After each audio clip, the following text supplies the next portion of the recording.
Hi there, and welcome to From Mild to Wild and everything in between. Today we're going to start on the transmissions. The particular one that I'm going to be showing you is a General Motors TH400 transmission. But I want to talk to you about converters because I've had a number of different converters from various companies and they don't all do what they're supposed to do. These converters can actually act like a sponge and absorb horsepower. And let me give you an example. I had converters in the car, and let me refer to the 60-foot time. That's the time it's going to take me to go from the starting line out 60 feet. And this is a very critical time for you because you want to get out there as quick as possible. And this converter can definitely work against you. We were running in the area of a 2-second 60-foot time, anywhere from a 2 to 2.1 with these three other different companies of products. I switched over a couple years ago to my major sponsor on the transmissions also, and his converter knocked off 3/10 right off the bat, and as we played with the car a little bit more, we actually got 5/10 quicker. So now we're running a 1.55, 1.53. So you've actually cut a half a second off your time. Most of the guys in my class with a 500 horsepower motor are running a 1.7 60-foot. That's 1 second, 0.7 60-foot, where I'm running a 152, 153, 154. So you can see I've actually got them by a 1/10 and a half before we've even got out 60 foot. And a 1/10 and a half is a lot, so you've got to pay very close attention when you're purchasing a converter. Let me just show you these converters right here.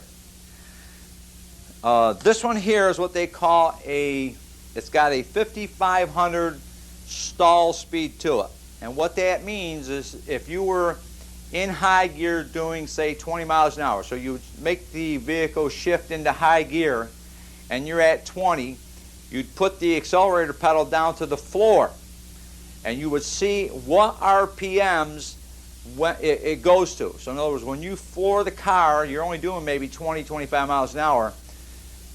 The RPMs will go from, let's say, 1500 right up to whatever the stall of the converter is. In this case, on this one right here, it's 5500. So it actually allows your engine to come up into its power band, which my power band is between 5 and 5500.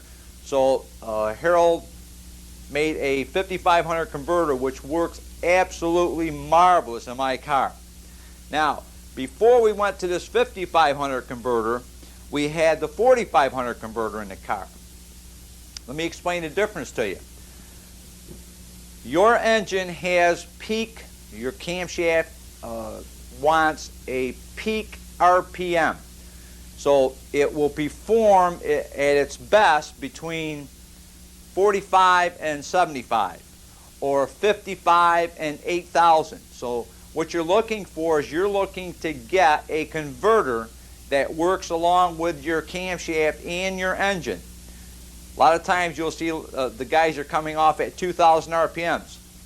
Maybe their power doesn't start until 3,500, 4,000, maybe 4,200 RPMs. You've got to make the converter match where your power band is in the engine. I want to talk, these things are sealed units. I don't have the vaguest idea what they've done inside of these things. These are more or less a trade secret. My guy does the converters and the transmissions for me, and believe me when I tell you, he won't even tell me what's in the transmission. He's dynoed it out, but he won't give me the results because he feels that he's put a lot of years into perfecting these pieces. He's not like me. He's not going to give them secrets away. I will tell you whatever I know. But sometimes you have to dig into your pocket and go to a professional and get a professional to do a transmission or a converter. You're definitely going to have a professional do a converter for you because I can't even do these. These are they're worked on inside then they're put together, and then they're welded. So you can't even get inside of them to tune them up. That's why when you call to get a converter, and make sure you're calling, like I say, a reputable company, he's going to need to know everything about your car. Matter of fact, everything but the color. Camshaft, the tire dimension, gear ratio. There's a whole lot of questions that he's going to ask you in order for him to put the converter together to fit your particular need. It's not a one-size-fits-all type of deal. You've got to talk to these guys on the phone. They're going to want to ask you a lot of questions, maybe some of the pieces you haven't bought yet. So he's going to say, well, you've got to let me know what you're going to put in that place. So I wanted to talk converters, even though I can't show you nothing other than the outside covers as to what they look like. You're going to be very surprised, because the one that's probably in your car now could be either 12 inches in diameter or 13 inches in diameter. These are only 8 inches. So when you put these up against that stock converter that you're taking out of your car now, you're going to see that there's a real big difference in size. Not just inside, but in size. And there's a lot of reasons for this, but I can't get into the technology of these only because I don't know what it is. This is not my expertise. What I want you to do is call, order the converter based on your particular application, and these guys will talk to you and listen to you, and they'll do it right for you the first time. You've seen how I drive my car. I have no mercy whatsoever on the transmission or the motor. I feel that if it will hold up for me, you definitely can't have any trouble with it, because I almost take it to the point where I abuse all the pieces that I put into my car. But I think that's enough about talking about converters. Just make sure that you get someone that you can talk to on the phone that will do exactly what you need to be done for your particular car. Don't borrow the one out of your buddy's car, because maybe it was made specifically for his car and it works great in his car, but when it comes to putting it into yours, it doesn't work as well. So make sure that you get the right converter for your car only. Now, I want to talk to you a little bit. There's a couple different things that I want to show you. These are transmission filters, and maybe a lot of you guys have changed your own transmission filter and didn't realize that there was a difference in them.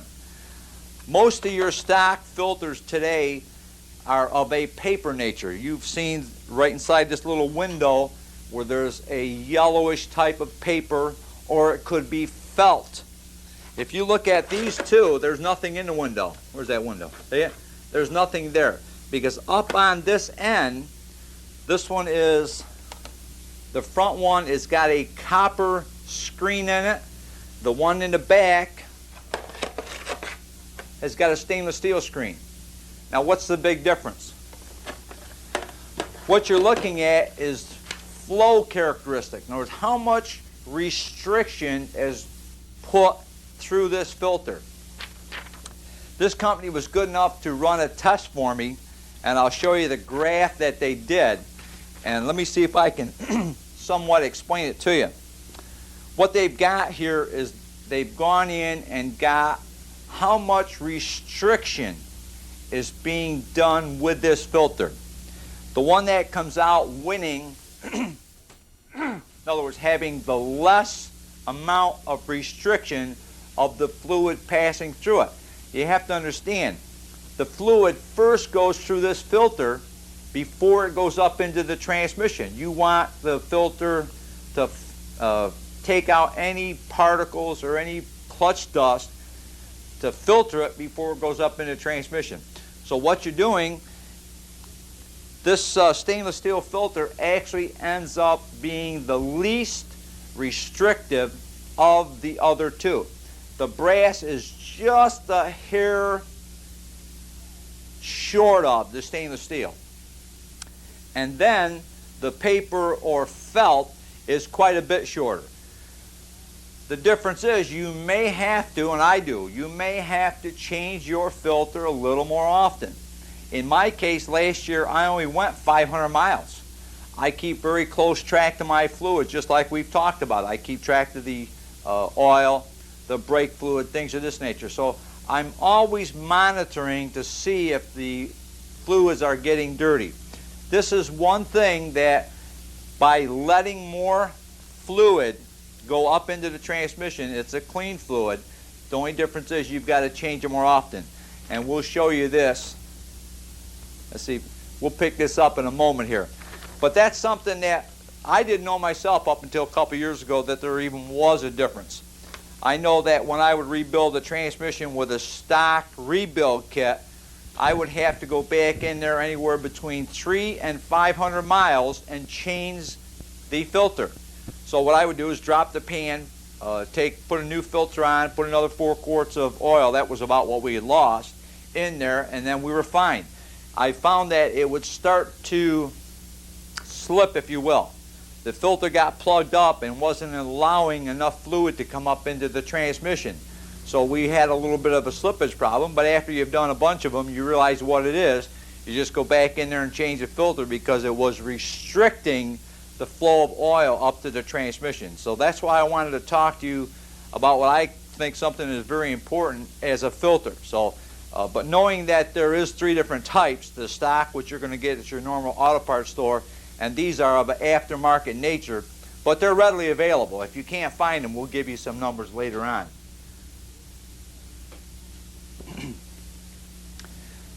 Now I'm going to dive into an area you've heard me say I'm 1,000% satisfied with my transmission and converter. But just like any typical racer, I'm always looking to make a better mousetrap. Now, Harold and Frank that do my transmissions and converters, believe me when I tell you, I've had no trouble whatsoever with it.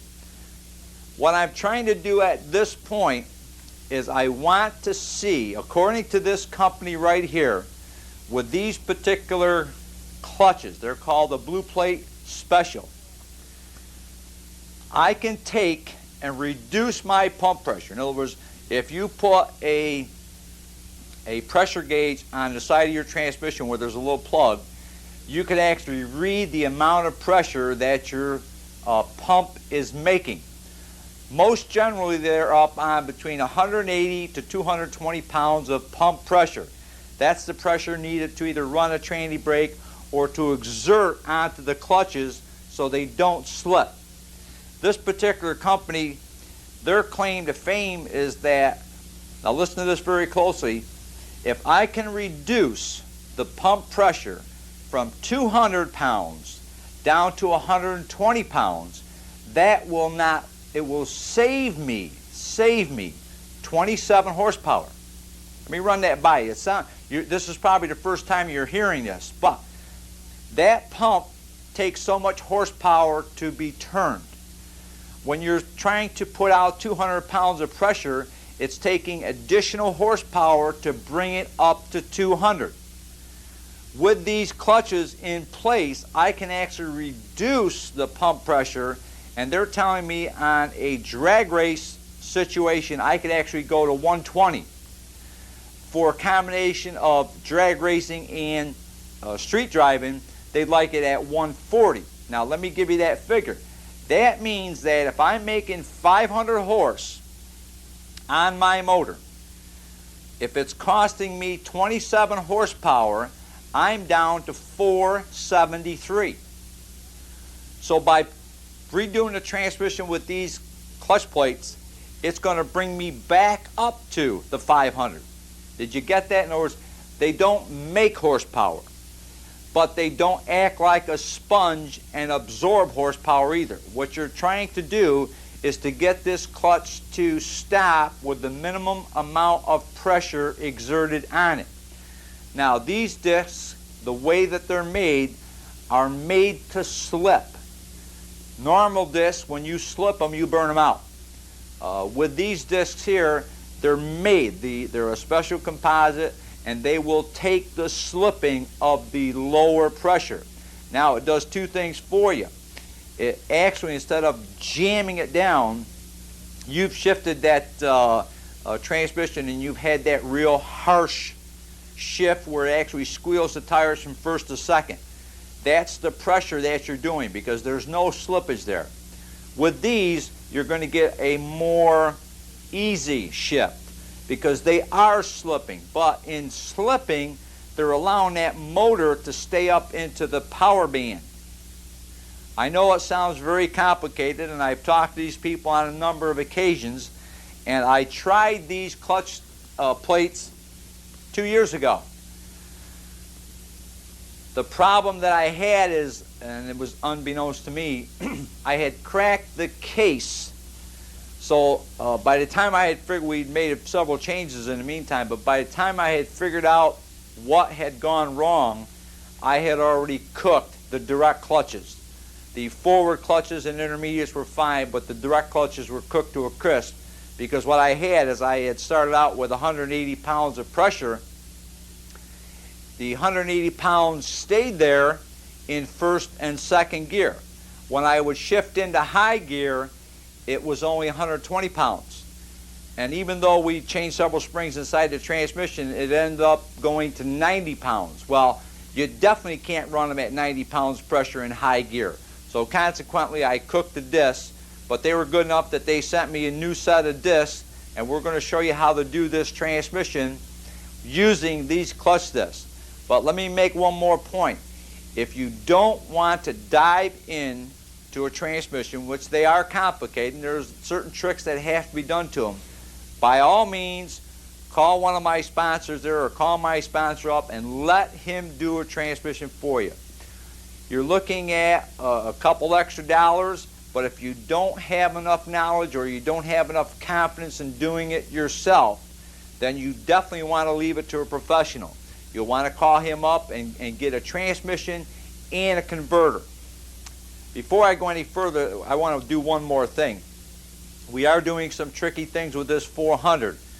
I've indicated to you before, I like the 400 because it's got 3 forward gears. We're going to do a power glide. I'm not going to do the power glide. We're going to have either Bobby or Carl do this power glide for you, so I'll learn also.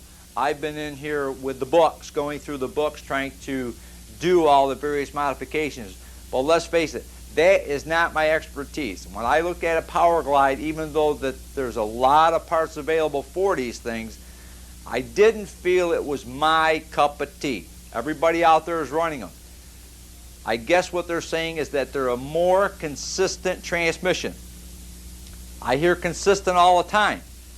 I want faster. I believe that the 3-speed is faster than the 2-speed. Consistency, evidently, with that one extra shift may create a problem. It also may create a problem that if your chassis is not up to snuff, and here's the deal. You've got a real low first gear in this 3-speed transmission. It's actually 248 to 1 versus a 1.72 to 1. So it's more forgiving on a guy that's got a chassis that's not quite working up to snuff. Because it doesn't hit the tire so hard or hit the track so hard, it gives you that little bit of leeway so you actually become more consistent. Only because with this guy, if you don't have a chassis and a set of tires that are going to take that kind of gear ratio, it's not going to work for you. But what I want to do is I definitely want to get into this 3-speed and show you everything that I know about them. As a matter of fact, it was probably 5 years ago, I had bought a kit from a company, and they were very nice because they included the instructions in the kit. I find that today when you buy these same kits from various companies, there isn't one bit of instruction in there. They give you all the parts needed to rebuild the transmissions, the clutches, the lip seals, bushings, things of this nature, but there's not one piece of documentation in there other than pertaining to the valve body gasket. If it's a new style valve body, you use this gasket. If it's the old style valve body, you use this gasket. Well, at least give me some kind of direction. If you're going to sell the kits, charge me an extra $25 and put some instructions in it, because a lot of guys out there would like to do their own transmissions. If you've got a little bit of guidance while you're doing it, you can get your way through. I think without any further delay, let me clean off the bench here. and we'll get the planetary gear set up here, and we'll get showing you what we're going to do. Now, what I'd like to do is, while we're on this pump pressure deal, this is actually the first thing to come out of your transmission, and it's the last thing to go back in. So I'm going to be a little bit out of sequence here, but I want to talk to you or keep on the same theme as that pump pressure that we just got through talking about. And this is where you're going to be able to make or save that 27 horsepower. For most of you guys, you've probably never seen a complete pump. This is what they look like. They're like this, and they actually set down in the front of the transmission like so. There's a big rubber gasket on the side, and then there's a paper gasket. And this is what makes the pump, this pump makes the pressure which goes throughout the transmission. I want to show you what they look like in pieces. They're actually two halves, like this. Let me get this from the back side. This actually goes together like this. I've taken the bolts out and I've taken the regulator out because I want to show you the internal workings of it, and I want you to check yours. These are very reasonably priced. I think it was probably around $60 to buy one already redone. That will give you, let me show you these gears. These are the pump gears. What you want to do is check these for wear. If you see excessive amount of wear on them, you can buy just the gears themselves. There's actually two. This one goes down into the housing like so. And then this guy with the tabs, the flush part of the tabs. You see how it's recessed here? The flush part of the tab goes in this way. You want to check these gears right here, because this is being spun around, and that's where you get your pressure from. You want to check the surface. See this flat surface? You want to make sure that there's no gouges in it. This is the one that normally gets gouged. Right here you'll notice some real heavy wear marks on yours. You want to be able to go with your fingernail and run your fingernail across them. If you can feel some deep grooves in there, you really should go for a new pump. Like I said, they're only about $60 to buy one. The only difference is you're going to get it's going to come through with new gears. This surface will be resurfaced. There'll be a new bushing put in this end and this end. The thing that you don't get is you don't get a good heavy-duty spring. Wait, before I get to the spring, let me show you this. You see these little sealing rings right here? I can't get them off. They're blue in color.